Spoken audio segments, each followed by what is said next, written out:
Of the show for today. Today is a topic dealing with a profile on Dr. Calvin Atchison, a longtime Tennessee State University administrator, as well as a community activist. And of course, Dr. Atchison, the information that you gave us during your earlier career and experiences was just precious. And we believe that now you should be able to give us some information about an institution that you've been involved with for a long time, and that's Tennessee State University. How did you come to Tennessee State University? How did you first hear about Tennessee State University? Well, the first I heard about Tennessee State University and the position which I took, there was a lady working here whom I knew from Johnson C. Smith in Charlotte, North Carolina. She called me one night and asked if I could come and take her place during that summer because she wanted to go away and study. So I came for that summer, and I was told that they had a full-time position and they would like for me to remain. So I returned to North Carolina, worked 2 weeks to clear my desk, and I came to Tennessee State as a full-time teacher. I was in the psychology department with Dr. M.I. Claiborne, and we began to spread the department so that we had majors.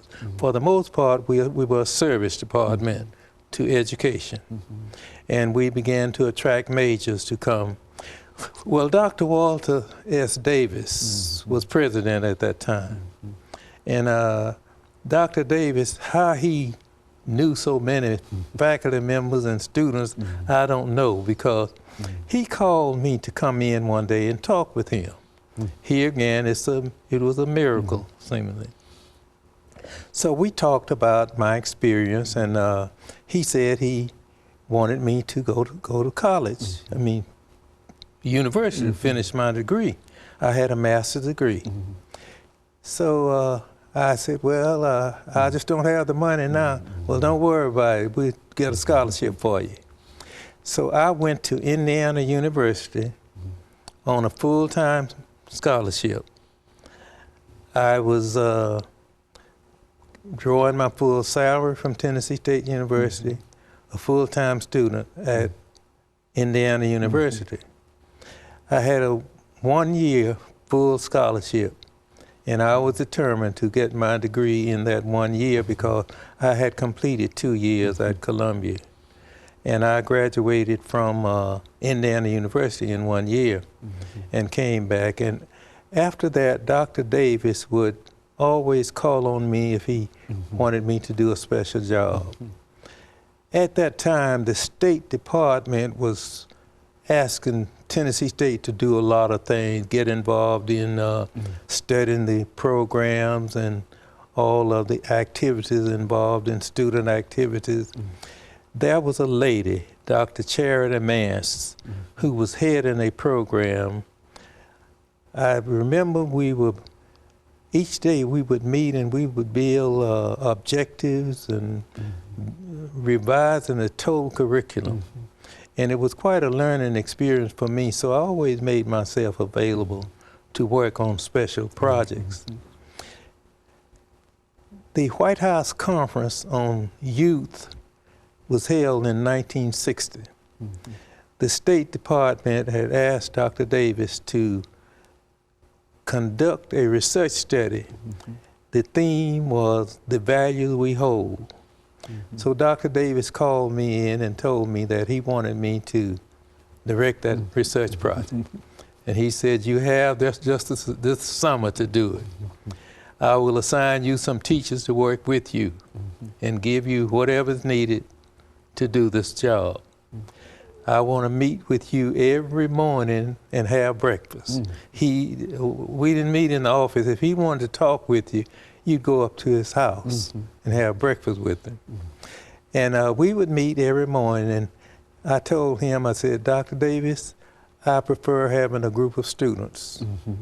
I know what is to be done. I know how much needs to be done. He said, well, you select the students you want to work with you. We conducted the study, the values we hold, and it was value practice of Tennessee teachers. They had a value system of education. And we wanted to know, if, in the research study, we wanted to know if these teachers are practicing the values that they believe in. First of all, do they believe in the values? And second, do they practice them? So I built a questionnaire to do that study. When the study was completed, Dr. Davis was asked to present it to the legislature. He took me down. We presented it, and it was selected for me to go to Washington and present in the White House Conference. I spent 1 week there at the White House Conference on Children and Youth. And after that, anytime Dr. Davis wanted me to do a job, he called me to come up to his house, not his office. For breakfast. Come up to his house. The second job he gave me, special job, Tennessee State University had never directed its own self-study. And this was the first time that it was supposed to be directed from the campus. And I had an office, a little cubicle office downtown in the education department, where all of the records and information was down there that I needed to conduct this self-study. During this period is when Dr. Davis was taken ill, and he had to leave before the study was completed. But Dr. Fancher came in and completed the study, while Dr. Floyd, no, I believe it was Dr. Torrance. Dr. Torrance came in, and Title III was on hand. I had to do Title III, and he said, well, you're going to need some help.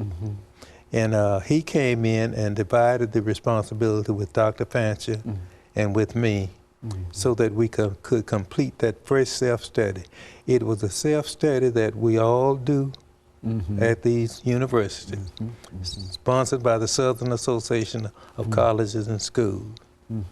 And we did that study, and we had a good record. But Dr. Davis was taken ill and left before the study was completed. And it was completed under Dr. Torrance. But when Dr. Davis wanted a job done, he would call the meeting himself.